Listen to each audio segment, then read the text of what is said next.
Welcome back to Revise and Resubmit, the podcast that takes, those really dense academic papers and makes them surprisingly interesting.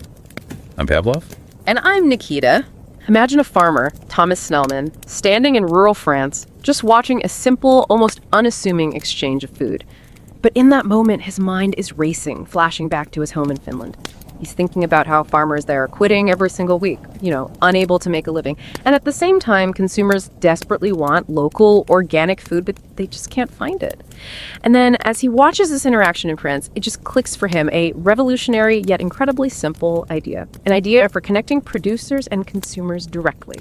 So intuitive, he could never have guessed it would eventually spread, all across the entire world.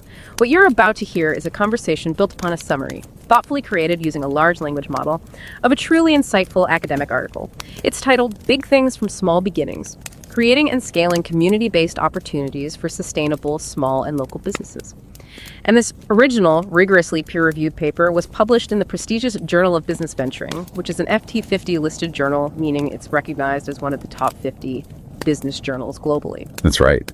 And the brilliant minds behind this research are Man Yang and Maria Ehrnström-Fuentes from Hanken School of Economics in Finland, and also Joakim Wincent, who's also from Hanken School of Economics and the University of St. Gallen in Switzerland.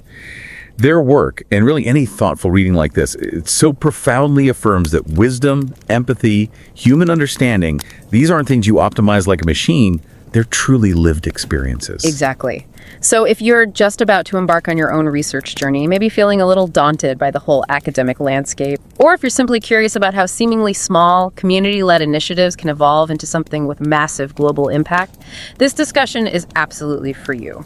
We're going to explore how communities themselves can become these powerful entrepreneurial forces, creating and scaling opportunities for sustainable small businesses. Yeah, and there is just so much richness and depth in the full paper. We genuinely encourage you, whether or not you typically subscribe to this channel, please kindly make time to read this thoughtfully crafted and rigorously peer-reviewed article. The link, of course, is conveniently located right there in the show notes. Okay, so let's gently pull back the curtain on this.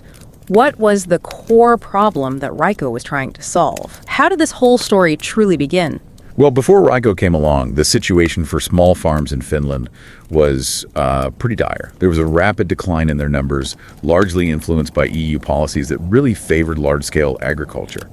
This led to a huge imbalance where just two massive retail chains effectively controlled over 80% of the Finnish food market. Wow, 80%. 80%, which, as you can imagine, severely limited the bargaining power of individual farmers, just squeezed them.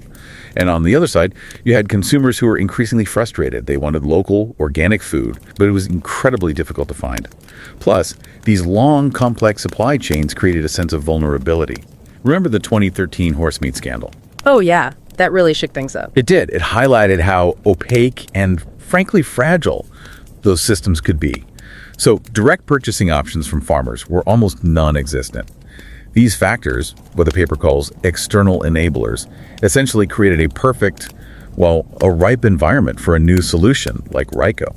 That sounds like a powerful chokehold, those two chains controlling so much. So it wasn't just about finding organic food then, it was about a systemic imbalance really hitting farmers hard. Given that bleak landscape, how did the actual spark for a solution happen? What was Thomas Snellman's key insight from his visit to France? Right. This takes us into what the researchers call the initiating ideas phase. So in October 2012, Thomas Snellman, who was both a farmer himself and an organic certifier, visited a French AMAP, that stands for Association for the Maintenance of Peasant Agriculture Food Market. And there, he witnessed this direct producer-consumer connection. It was a system where food was pre-ordered through subscriptions and picked up weekly. He later described himself as just overwhelmed by this genius idea. Just seeing it in action. Exactly. Reflecting on the stark contrast with Finland, where, as he said, every week, 5 farmers quit their activity because they cannot make a living. His vision was clear. He wanted to create something similar back home. He immediately consulted experts and Sophie Ljungqvist and Jonas Harold to make sure there were no legal barriers in Finland. Yep. Now, despite initial skepticism from some producers, one apparently said, "I thought it would never work." they decided to push forward. So all that passion and initial hard work got the system off the ground. That's crucial. But for something like this to truly take off and become a movement, you need a practical, scalable way to connect producers and consumers. It can't just be sheer will. How did that evolve from these early, dedicated efforts? Was there a specific moment where the infrastructure really shifted? There absolutely was. And it's a fascinating insight into how these grassroots movements adapt and, well, pivot. This happened during what the paper calls the piloting ideas phase. The very first deliveries were in June 2013 in two Finnish towns, Pietarsaari and Vaasa. Initially, they set up Facebook groups for members who had signed formal contracts, sticking to that AMP model. But then, spontaneously, something truly pivotal happened. New members joining the Facebook group started asking if they could order without formal contracts. Just jumping in. Yeah, just wanting to buy food that week. Yeah. And this was a critical moment. The REKO administrators, rather than sticking rigidly to their initial plan, decided to pivot. They listened. They moved from contract-based subscriptions to weekly pre-orders managed simply through Facebook posts. Wow, that's a big change. It was huge. It instantly made REKO far more flexible than the French AF model. Producers could now decide week to week when to participate, what specific products to sell, how much. And leveraging Facebook, which was free, easy, everyone was already using it, it fundamentally reorganized the social relations around food trading. This adaptability, repurposing an existing familiar platform, essentially transformed REKO into a new, self-organizing, community-based venture, ready for growth. That's a profound point, turning a common social media tool into a powerful engine for community self-organization. It wasn't purpose-built, it was adapted. So with that shift, the community itself truly became the entrepreneur, not just the recipient, the idea. How did that unfold across Finland and beyond? This is where community entrepreneuring, as the paper calls it, really blossomed. The spread of REKO became almost self-propelling. It no longer relies solely on the initial founders like Thomas. In those early days, Facebook algorithms actually played a role, inadvertently helping spread virtual word of mouth. When a consumer ordered, maybe their friends would see it in their feed, creating this positive feedback loop. Right, organic reach back then. Exactly. And the growth was astonishing. One group went from 40 members to over 500 in just over a week. New rings, these local groups, were forming almost weekly across Finland by 2015. And by 2017, it had even spread to Norway and Sweden. It just showed how a community, given the right tools and flexibility, can become this powerful, distributed entrepreneurial force. Even conventional producers started joining. I think the paper mentions a meat producer who basically saved his business with 58 orders on his first day in REKO. Incredible. Yeah, seeing the potential to build their own customer base directly. And crucially, the REO administrators, though often unseen, working behind the scenes, they played a central backstage role. They were constantly understanding consumer and producer needs, moderating discussions, promoting the rings, essentially acting as the community's entrepreneurs. It sounds incredibly empowering, especially that decision not to formalize as a national organization, giving autonomy to the local rings. But one might argue, that a lack of formal structure could also lead to instability or internal power struggles. Did the research touch on those potential pitfalls, that idea of negotiating rules through community self-organization? It's an excellent question. And yes, the research definitely delves into precisely those dynamics. Because REKO deliberately lacked a rigid formal structure, the rules were in a constant state of negotiation. This happened within the local Facebook groups and also within national groups set up for producers and administrators to coordinate. That critical decision back in 2015 to explicitly not formalize as a national body, granting local rings full autonomy, that was a defining moment. Even the Finnish government acknowledged REKO's self-organization, issuing guidelines in 2016. So the government sort of recognized this bottom-up approach. Yes, they adapted to it. However, this self-organization wasn't without its tensions. You're right. The paper highlights attempts by some producers to, sort of take over rings and impose their own ethical guidelines, often seen as a way to limit competition. And producers also express disappointment when, say, less sustainable competitors enter the market, feeling it undermine their sales or the core values. So this continuous negotiation isn't just a passive market. It's an active, sometimes even contentious engagement of community members figuring out what REKO should be. This active engagement, this constant renegotiation, it sounds like it must have built something crucial for the participants, a real sense of opportunity confidence. Is that fair? Absolutely. That's a key outcome the research highlights. For individual entrepreneurs, the small-scale producers, REKO provided an incredibly efficient and expanded sales channel, something they simply couldn't have achieved on their own, relying just on, say, seasonal markets. Many found REKO as a perfect way to consistently build demand for their products. This, in turn, gave them the confidence to grow their businesses, maybe move away from relying only on summer markets, and really focus on niche, sustainable products. Things like GMO-free organic eggs or specialty wild foods, things that might not find a place in the big supermarkets. So it opened up space for specialization. Precisely. One producer mentioned how efficient it was, marketing being free, reaching a large group of consumers with very little effort. The paper suggests many small businesses might not even exist today without REKO's direct distribution model. And Thomas Snellman himself, the founder, he highlighted this as his greatest reward. When a farmer comes to me and says that before REKO, I didn't have a future, but now I do. It truly transformed lives by building this vital confidence. And underpinning all of this, the study describes a powerful mechanism of nurturing that emerged. It sounds like it goes beyond just the buying and selling. It really does. The nurturing mechanism speaks to how REKO fostered these profound changes in values and meanings associated with local food. Consumers felt they were genuinely helping the farmer and showing support. As one early member put it, it's a really wonderful feeling when you have those fresh products and you know where they came from, or maybe more importantly, that feeling that you have somehow helped the farmer by paying them directly. These ongoing conversations within the REKO rings effectively shaped a niche market for specialized local food, pushing towards more sustainable practices. The social element, that direct connection, was vital. It didn't just facilitate transactions, but enabled collaboration among producers too, and truly strengthened the entire network, preparing it for scaling even further. The story doesn't stop with local success then. It clearly expands into a broader movement.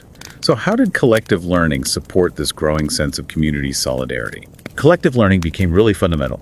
Members learned from each other, fostering deep personal transformations and a strong sense of shared responsibility. Consumers gained a much deeper awareness of local products, seasonality. Many discovered things they hadn't known existed, maybe certain vegetables only available for a few weeks. Producers, too, were influenced. The paper mentions one vegetable producer whose husband changed his mind about using pesticides after seeing the strong consumer preference for clean produce within REKO. Wow, direct feedback driving change. Direct feedback, exactly.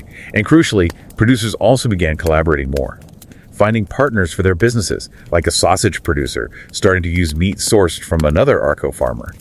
There's a powerful example of this solidarity through learning the cauliflower campaign in August 2017 in Vasa. A local grower was facing unsustainably low prices from retailers for his cauliflower. So the REKO administrators seized it as a collective learning opportunity to highlight this issue of price dumping by larger retailers. And the community rallied. People bought cauliflower in droves, shared recipes, created a buzz. A cauliflower movement. Sort of. It led to a 200% surge in demand nationally for that farmer's cauliflower. And REKO also became this vital meeting point during crises like COVID-19 or the Ukraine war, helping members learn about supply chain vulnerabilities and boosting demand for local, reliable products. As the movement grew with all that learning and collaboration, it inevitably started challenging values and meanings in the wider food system, didn't it? Yes, absolutely. Public dialogues became a central aspect. Discussions emerged, both within REKO rings and in those national Facebook groups, about how food is produced. People started directly comparing REKO products to conventional ones. Producers used that direct contact to educate consumers about their methods, maybe explaining chicken living conditions or correcting misconceptions about terms like free range. But these conversations also naturally led to tensions. They revealed different understandings of what local food means or the balance between ethics and supply. For instance, debates flared up about whether producers with maybe less strict ethical guidelines should be allowed to sell alongside others. Fierce arguments sometimes. So real debate about the core principles. Exactly. And administrators actively encouraged this dialogue. They set up events, media campaigns, like the #LiveLocally campaign, which helped strengthen local food values and started permeating into broader public discourse and media coverage. And what was the long-term effect of all this negotiation and value building on fostering value-based opportunity confidence? Did it actually lead to new ventures or spin-offs, maybe outside the direct REKO framework? It absolutely did. The continuous meaning making within REKO directly fostered this value-based opportunity confidence, which then spurred entirely new ventures and spin-offs. The paper gives examples like Gord's Smack, a dairy farm that successfully built its own online store and distribution system. They first tested the market and gained traction through REKO. There's also Food Hub in Helsinki, mentioned as another example inspired by the model. Even supermarkets apparently began showing interest in producers who had gained significant recognition and trust through REKO. The wisdom of the administrators, as the paper puts it, carefully discussing and deciding who sells was really key here, ensuring products aligned with the community's evolving values. But there were vulnerabilities too. Some rings, like one mentioned in Pori in 2018, actually dissolved due to internal disagreements over what types of products or producers should be allowed. So that inherent uncertainty of administrator decisions and fluctuating consumer engagement could also expose producers to risks, even while it was building confidence overall. It sounds like a fantastic model for getting small, sustainable businesses off the ground. Yet, every system, especially one so decentralized, must have its vulnerabilities when it comes to sustaining infrastructures. What were some of those key challenges for REKO? You're spot on. REKO's low barrier to entry being free, openly accessible on Facebook, that's a huge strength and key to its rapid growth. But it's also its primary drawback in some ways. There are no long-term commitments or purchasing obligations from consumers. You just order week by week, or not. Producers have noted that consumer enthusiasm can dip over time, or vary seasonally, leading to disappointment when maybe a large Facebook group membership doesn't translate into consistent sales volume. Yeah, clicks don't always equal cash. Exactly. This inherent uncertainty exposes producers to more risks than, say, conventional long-term contracts might. Some rings apparently tried to counter this by admitting more producers, hoping to attract a larger consumer pool with more variety. But that, in turn, just increased internal competition among the producers themselves. So despite these limitations and the unpredictable nature of consumer behavior, sustaining this free, flexible infrastructure has fundamentally allowed countless new, sustainable small businesses to emerge globally. Their success often relies heavily on those increased direct sales margins they get by cutting out intermediaries. It's a constant, delicate balance between openness and consistency. So what's truly remarkable about the whole REKO initiative when you step back is how these communities, without formal structures, without traditional ownership, have acted as such powerful entrepreneurial forces. It's a real reminder, I think, that truly impactful solutions sometimes emerge not from top-down optimization or, rigid business plans, but from the organic lived experiences and collective actions of people. This entire movement started with people simply wanting to know their farmers and support local food systems. And it blossomed because of genuine human connection and shared values. This discussion really makes you wonder, doesn't it? In our fast-paced world, where we're constantly seeking efficiency and optimization in, almost every aspect, how many other profound solutions to complex societal challenges are just waiting to be lived into existence by communities rather than being designed from the top down by institutions? It's a powerful thought, I think, especially for anyone starting their own journey of inquiry or aiming to make a real difference in the world somewhere. We've only really scratched the surface of this truly fascinating research today. For a complete understanding and to truly appreciate the depth and rigor of this study, please do make time to read the full article by Mayukh, Maria Ehrnström-Fuentes, and Joakim Wincent. You'll find the link conveniently placed right there in our show notes. Until next time, keep exploring, keep learning, and keep living those moments of understanding. And don't forget to subscribe to Revise and Resubmit on Spotify and Apple Podcasts. Until next time, keep those minds curious, keep questioning, and keep revising and resubmitting.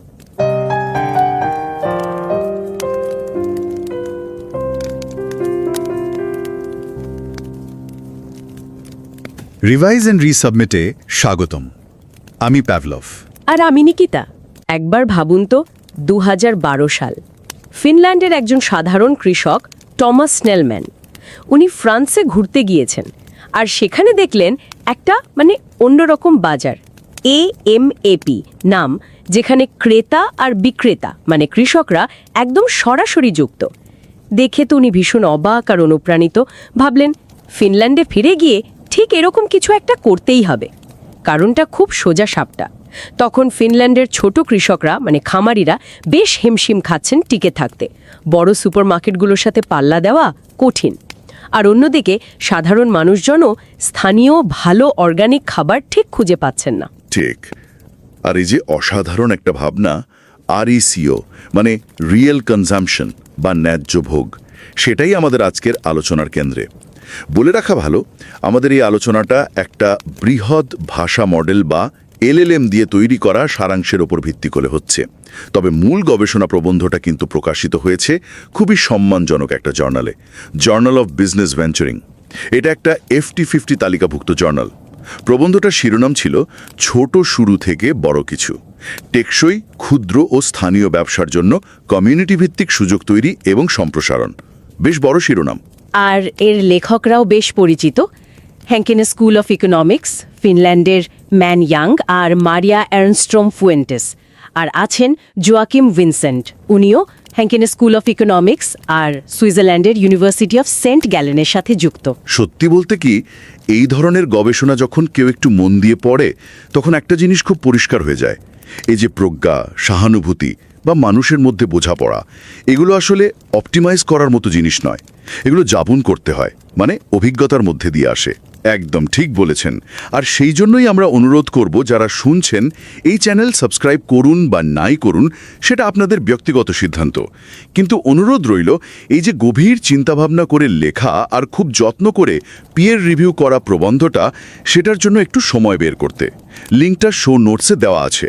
বিশেষ করে যারা academic গবেষণার জগতে নতুন বা নিজের গবেষণা শুরু করতে চলেছেন, তাদের জন্য এই আলোচনাটা, মানে এই কেস স্টাডিটা বেশ ইন্টারেস্টিং হতে পারে।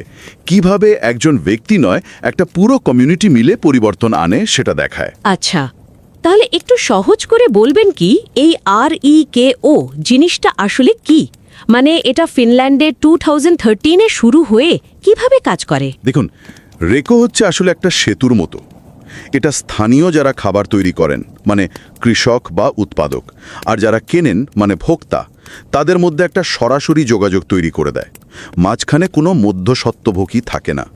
এর ফলে দুটো বড় সমস্যার সমাধান হয়। একদিকে ছোট কৃষকরা, যারা হয়তো বড় সুপারমার্কেটের চাপে টিকতে পারছিলেন না, তারা একটা ভালো প্ল্যাটফর্ম পান জিনিস বিক্রির। আর অন্যদিকে আমরা যারা সাধারণ ক্রেতা, তারা জানতে পারি খাবারটা কোত্থেকে আসছে, আর স্থানীয় টেকসই খাবার সহজেই কিনতে পারি। কিন্তু শুরুটা নিশ্চয়ই খুব মসৃণ ছিল না। মানে স্নেলম্যান যখন প্রথম আইডিয়াটা আনলেন, কৃষকদের প্রতিক্রিয়া কেমন ছিল?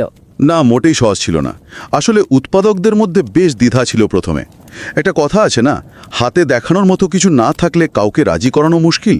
তবে কয়েকজন উৎপাদক ছিলেন যারা প্রথম থেকেই খুব উৎসাহী ছিলেন, আর তার সাথে ছিল কিছু ক্রেতা যারা স্বেচ্ছাশ্রম দিতেও রাজি ছিলেন। তাদের ওই সম্মিলিত চেষ্টাই ছিল আসল ভিত। তার মানে মানুষের স্বতঃস্ফূর্ত অংশগ্রহণটাই ছিল মূল। হ্যাঁ, তবে এর সাথে একটা বড় কৌশলগত বদলও ছিল। ওই যে ফ্রান্সের অ্যাম্যাপ মডেল, ওটাতে কিন্তু ক্রেতাদের আগে থেকে চুক্তি করতে হতো বেশ লম্বা সময়ের জন্য। রেকো এই জায়গাটাতেই একটা বড় পরিবর্তন আনে। তারা ফেসবুক গ্রুপ ব্যবহার করা শুরু করে। প্রতি সপ্তাহে প্রি অর্ডার নেওয়া হয় ফেসবুক গ্রুপের মাধ্যমে। ভাবুন, কোনো অফিস নেই, কোনো ফর্মাল কাঠামো নেই, কোনো খরচ নেই। এই বদলটাকেই গবেষকরা বলছেন অবকাঠামোগত পরিবর্তন বা ইনফ্রাস্ট্রাকচার শিফট। এর ফলে রেকো এত নমনীয় আর সহজে ব্যবহারযোগ্য হয়ে ওঠে আর দ্রুত ছড়াতে পারে। ও আচ্ছা, আর ফেসবুক ব্যবহারের ফলে কি এত দ্রুত এর প্রসার ঘটল, যেটাকে আপনারা বলছেন কমিউনিটি উদ্যোক্তা? হ্যাঁ, অনেকটাই তাই। একদিকে ফেসবুকের অ্যালগোরিদম তো সাহায্য করেছেই ছড়াতে, অন্যদিকে বিভিন্ন জায়গায় স্থানীয় মানুষ, মানে ভলেন্টিয়াররা, নিজেরাই উদ্যোগ নিয়ে নতুন নতুন রেকর্ডিং বা গ্রুপ তৈরি করতে শুরু করেন। আর মজার ব্যাপার হলো, প্রত্যেকটা গ্রুপ তাদের এলাকা অনুযায়ী নিজেদের নিয়মকানুন নিজেরাই ঠিক করে নিত। মানে এটা ওপর থেকে চাপিয়ে দেওয়া কিছু ছিল না। আমরা সাধারণত উদ্যোক্তা বলতে একজন ব্যক্তি বা একটা ছোট টিম বুঝি, কিন্তু রেকো দেখাচ্ছে কিভাবে একটা পুরো কমিউনিটি কোনো একক নেতৃত্ব ছাড়াই একটা সফল মডেল তৈরি করতে পারে, হাজার হাজার মানুষ যুক্ত হতে পারে। এটা কিন্তু স্টার্টআপ নিয়ে আমাদের চিরাচরিত ধারণাকেই চ্যালেঞ্জ করে। তার মানে উৎপাদকদের দিক থেকেও এটা একটা বিরাট ভরসার জায়গা তৈরি করেছিল। অবশ্যই। গবেষকরা এটাকে বলছেন সুযোগের আত্মবিশ্বাস বা অপরচুনিটি কনফিডেন্স। রেকো তাদের জন্য একটা সরাসরি বিক্রির পথ খুলে দিয়েছিল। কম ঝুঁকি, কম পরিশ্রম। অনেক ছোট খামার যারা হয়তো বন্ধ হওয়ার মুখে ছিল বা যারা টেকসই পদ্ধতিতে চাষ করছিলেন, তাদের উন্নতি করতে এটা বিরাট সাহায্য করেছে। একজন উৎপাদক তো সরাসরি বলেছেন, এটি আমার ব্যবসাকে বাঁচিয়েছিল। এই যে আত্মবিশ্বাসটা, এটাই হয়তো সবচেয়ে বড় ব্যাপার। এটা তো তাহলে শুধু একটা কেনা বেচা প্ল্যাটফর্মের চেয়েও বেশি কিছু। আপনি যেমনটা বলছিলেন, কমিউনিটির ভূমিকা। ঠিক তাই। REKO শুধু একটা বাজার নয়, এটা স্থানীয় খাবারের সাথে জড়িত যে মূল্যবোধগুলো, সেগুলোকে লালন করে। গবেষকরা বলছেন নার্চারিং। যেমন ধরুন, খাবারটা কিভাবে তৈরি হচ্ছে, মানে টেকসই পদ্ধতিতে কিনা, পশুদের কল্যাণ দেখা হচ্ছে কিনা, স্থানীয় অর্থনীতিকে সাহায্য করার গুরুত্ব, এই সব কিছু নিয়ে আলোচনা হয়। একটা উদাহরণ দিই, একবার স্থানীয় ফুলকপি চাষিরা খুব সমস্যায় পড়েছিলেন। তখন REKO গ্রুপগুলোতে ক্যাম্পেইন চালানো হয়েছিল শুধু স্থানীয় ফুলকপি কেনার জন্য। এতে চাষিদেরও সাহায্য হলো, আবার মানুষের মধ্যে সচেতনতাও বাড়ল। এভাবেই REKO ধীরে ধীরে একটা আন্দোলনের চেহারা নিয়েছে। তাহলে যারা গবেষণা করছেন বা করবেন ভাবছেন, তাদের জন্য মূল শিক্ষাটা কি এখান থেকে? মূল বিষয়টা হলো এই কেস স্টাডিটা এটা খুব স্পষ্টভাবে দেখায় যে ব্যবসায়িক সুযোগ তৈরি করা বা সেটাকে বড় করা এটা শুধু একজন উদ্যোক্তা বা একটা কোম্পানির কাজ নয়, একটা পুরো কমিউনিটি বা জনগোষ্ঠী এই কাজটা করতে পারে। তারা একসাথে সুযোগ খুঁজে বের করতে পারে, সেটাকে নিজেদের মতো করে গড়ে তুলতে পারে আর ছড়িয়েও দিতে পারে। এই গবেষণাটা পুরো প্রক্রিয়াটাকেই তুলে ধরেছে, মানে আইডিয়াটা কিভাবে এক জায়গা থেকে আরেক জায়গায় গেল, রেপ্লিকেশন, স্থানীয়ভাবে কিভাবে বদলালো, ডেভেলপমেন্ট, আর কিভাবে এত বড় আকারে ছড়ালো, স্কেলিং, আর এর পেছনের কারণগুলো ব্যাখ্যা করেছে। তার মানে REKO আসলে দেখাচ্ছে যে একটা সাধারণ ধারণা, মানুষের একজোট হওয়ার ইচ্ছে আর ফেসবুকের মতো সহজলভ্য প্রযুক্তি ব্যবহার করে স্থানীয় পর্যায়ে টেকসই ব্যবসার এমন একটা মডেল বানানো সম্ভব যা বিশ্বজুড়েও প্রভাব ফেলতে পারে। হ্যাঁ, তবে শেষে একটা প্রশ্ন কিন্তু থেকেই যায়। REKO এর এই যে স্বসংগঠিত বেশ খানিকটা শিথিল একটা কাঠামো, এটা যেমন দ্রুত ছড়াতে সাহায্য করেছে, তেমনি গবেষণাপত্রটিতে কিছু চ্যালেঞ্জের কথাও বলা হয়েছে, যেমন ক্রেতাদের আগ্রহে মাঝে মাঝে ভাটা পড়া বা ফেসবুকের মতো একটা প্ল্যাটফর্মের ওপর খুব বেশি নির্ভরশীল হয়ে পড়া। আজকের এই দ্রুত বদলাতে থাকা পৃথিবীতে এই ধরনের কমিউনিটি চালিত উদ্যোগের দীর্ঘমেয়াদী স্থায়িত্ব নিয়ে কী ভাবা যায়? শুধু মানুষের স্বতঃস্ফূর্ত অংশগ্রহণ কি কোনো রকম প্রাতিষ্ঠানিক কাঠামো ছাড়া লম্বা সময় ধরে টিকতে পারে, নাকি সময়ের সাথে সাথে নতুন কোনো মডেল বা কাঠামো দরকার হবে? সত্যি এটা একটা ভাবনার বিষয়। যারা এ বিষয়ে আরও জানতে আগ্রহী তাদের জন্য তো অবশ্যই ম্যানয়াং, মারিয়া আর্নস্ট্রম-ফুয়েন্টেস এবং জোয়াকিম উইনসেন্টের লেখা মূল প্রবন্ধটা পড়ার সুযোগ রইল। লিঙ্কটা ডিসক্রিপশনে দেওয়া আছে।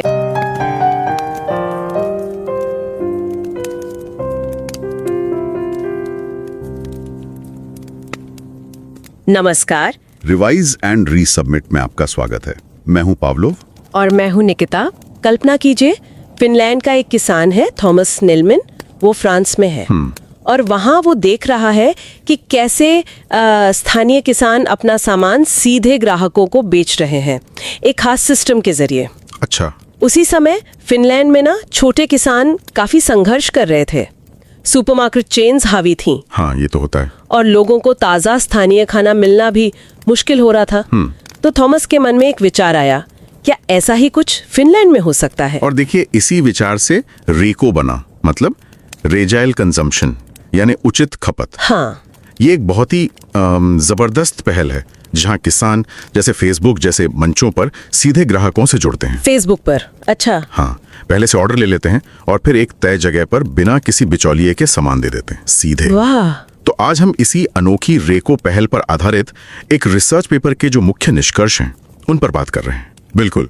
और ये बताना जरूरी है कि ये चर्चा असल में प्रतिष्ठित जर्नल ऑफ बिजनेस वेंचरिंग में छपे मूल लेख का एक बड़े भाषा मॉडल यानी LLM द्वारा तैयार किया गया सारांश है। हाँ, और ये जर्नल कोई मामूली जर्नल नहीं है, ये FT50 लिस्टेड जर्नल है। सही कहा, दुनिया के टॉप 50 बिजनेस रिसर्च जर्नल्स में से एक।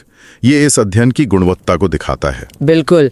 इस गहन अध्ययन के लेखक हैं ম্যানয়াং, मारिया एर्नस्ट्रॉम-फ्यूएंटेस। ये हेनेकिन स्कूल ऑफ इकोनॉमिक्स फिनलैंड से हैं। और जोकिम विंसेंट जो हेनेकिन स्कूल ऑफ इकोनॉमिक्स और स्विट्जरलैंड की यूनिवर्सिटी ऑफ सेंट गैलन से भी जुड़े हैं। सच कहूं, इस लेख को गहराई से पढ़ने पर ना एक एहसास होता है कि ज्ञान, सहानुभूति, मानवीय समझ ये कोई ऐसी चीजें नहीं है जिन्हें आप बस सीख लें, ऑप्टिमाइज कर लें।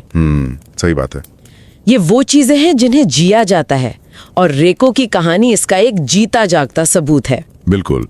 इसीलिए हम सभी सुनने वालों से आग्रह करेंगे, चाहे आप इस चैनल को सब्सक्राइब करें या नहीं, प्लीज इस विचारशील और बहुत बारीकी से परखे गए लेख को पढ़ने के लिए थोड़ा समय जरूर निकालें। हाँ, लिंक शो नोट्स में दिया गया है, जरूर पढ़ें। और हाँ, आज की ये बातचीत शायद उनके लिए खास तौर पर फायदेमंद हो सकती है जो अकादमिक शोध की दुनिया में नए हैं। हाँ, जो अपनी रिसर्च यात्रा अभी शुरू कर रहे हैं। हम समझने की कोशिश करेंगे कि इस तरह के अध्ययन होते कैसे हैं और उनसे क्या सीखा जा सकता है? बिल्कुल।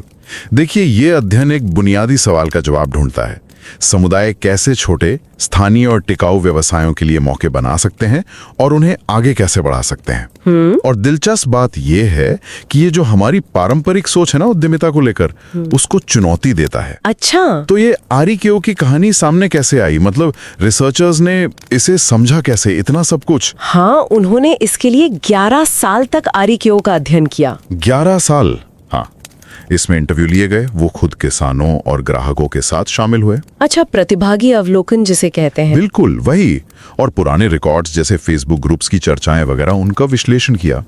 उन्होंने पाया कि ये पूरी प्रक्रिया ना 3 चरणों में विकसित हुई। 3 चरणों में? पहला चरण तो शायद वही था जब थॉमस ने फ्रांस में देखकर फिनलैंड में शुरू करने का सोचा। हाँ, बिल्कुल। पहला चरण था सामुदायिक उद्यम की नकल, रेप्लिकेटिंग कम्युनिटी वेंचर।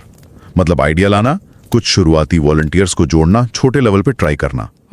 फिर दूसरा चरण सामुदायिक उद्यम का विकास, डेवलपिंग कम्युनिटी वेंचर। यहाँ क्या खास हुआ? यहाँ एक बहुत बड़ा मोड़ आया। वो था ऑफलाइन बाजारों से हटकर फेसबुक जैसे ऑनलाइन प्लेटफॉर्म पे जाना। ओह, रिसर्चर्स इसे इंफ्रास्ट्रक्चर शिफ्ट कहते हैं। Infrastructure shift. हाँ, और इसी ऑनलाइन स्पेस में समुदाय ने मिलकर नियम बनाए। कमाल की बात यह है कि कोई फॉर्मल संगठन नहीं था, कोई बॉस नहीं था। बिना संगठन के? हाँ, अनौपचारिक रूप से। और सबसे जरूरी, किसानों और ग्राहकों के बीच विश्वास कायम किया। अच्छा, तो ऑनलाइन जाने से सिर्फ सुविधा नहीं बढ़ी, बल्कि इसने समुदाय के काम करने का तरीका ही बदल दिया। हाँ, बिल्कुल। इसने अनौपचारिक शासन और आपसी भरोसे को बहुत मजबूत किया। और फिर आता है तीसरा चरण, सामुदायिक आंदोलन का विस्तार, स्केलिंग कम्युनिटी मूवमेंट। विस्तार? हाँ, यहाँ पोषण का तंत्र काम करता है। समुदाय मिलकर स्थानीय उत्पादों से जुड़े मूल्यों और अर्थों को नया आकार देते हैं। पोषण मतलब कैसे? हाँ, इसका कोई उदाहरण है क्या? हाँ, एक बहुत अच्छा उदाहरण है। एक बार फिनलैंड में सुपरमार्केट ने गोभी, कॉलीफ्लावर के दाम बहुत गिरा दिए। ओह, तो एक किसान की पूरी फसल बर्बाद होने का खतरा था। तब रेको समुदाय ने मिलकर एकजुट होकर उस किसान की सारी गोभी खरीद ली। रातों रात? के लिए एक सहायक ढांचे की भी जरूरत होती है, जिसे वो सस्टेनिंग इंफ्रास्ट्रक्चर कहते हैं। कमाल है। तो मतलब समुदाय यहाँ सिर्फ ग्राहक नहीं है, वे सक्रिय रूप से अवसर बना रहे हैं, खुद उद्यमी की तरह काम कर रहे हैं। बिल्कुल सही पकड़ा आपने। ये तो पारंपरिक सोच से एकदम अलग है, जहाँ हम एक अकेले हीरो, एक फाउंडर को देखते हैं। हाँ, यही इस अध्ययन की खूबी है। ये सामुदायिक उद्यमी की धारणा को अवसर आधारित नजरिए से देखता है, न कि सिर्फ उद्यम आधारित। अच्छा, मतलब समुदाय बिना कोई फॉर्मल कंपनी बनाए या मुनाफे की सोचे मिलकर मौके बना सकते हैं। और फेसबुक जैसे मुफ्त मंच और स्वयं सेवा, इसने इसे फिनलैंड से 13 देशों तक फैलाने में मदद की। आज करीब 23.5 लाख लोग जुड़े हैं इससे। 25 लाख?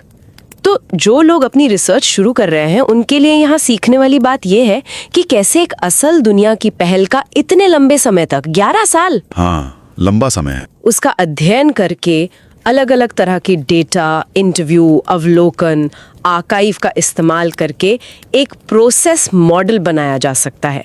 मतलब कदम दर कदम समझाया जा सकता है कि कोई चीज कैसे काम करती है। हाँ, बिल्कुल। और ये भी कि सफलता सिर्फ पैसों में नहीं मापी जाती। साझा मूल्य, विश्वास, सामाजिक रिश्ते, ये कितने अहम हैं, ये रेको की कहानी साफ दिखाती है। तो कुल मिलाकर रेको की कहानी हमें दिखाती है कि कैसे छोटे जमीनी प्रयास बड़े आंदोलन बन सकते हैं, खासकर जब समुदाय खुद आगे बढ़कर जिम्मेदारी लेता है। बिल्कुल। इसने न सिर्फ टिकाऊ खाने के सिस्टम को बढ़ावा दिया है, बल्कि कई छोटे किसानों और उत्पादकों को एक नया जीवन दिया है। और ये अध्ययन इस बात पर जोर देता है कि समुदायों में उद्यमिता की अपार क्षमता छिपी हुई है। अगर हम इसे बड़ी तस्वीर में देखें तो समुदाय सिर्फ बाजार नहीं है, वे बाजार बना सकते हैं। हाँ, जब वे अवसरों को पहचानने और उन्हें पालने पोसने के लिए मिलकर काम करते हैं। जाते जाते सुनने वालों के लिए एक विचार छोड़ जाते हैं। जरूर। रेको जैसे जमीनी खुद से संगठित मॉडल की ताकत तो साफ है, लेकिन क्या इसमें जो औपचारिक ढांचे और नियमों की कमी है, क्या वो लंबे समय में इसके टिके रहने और आगे बढ़ने में एक रुकावट बन सकती है? ये सोचने वाली बात है। इस पे सोचना दिलचस्प होगा।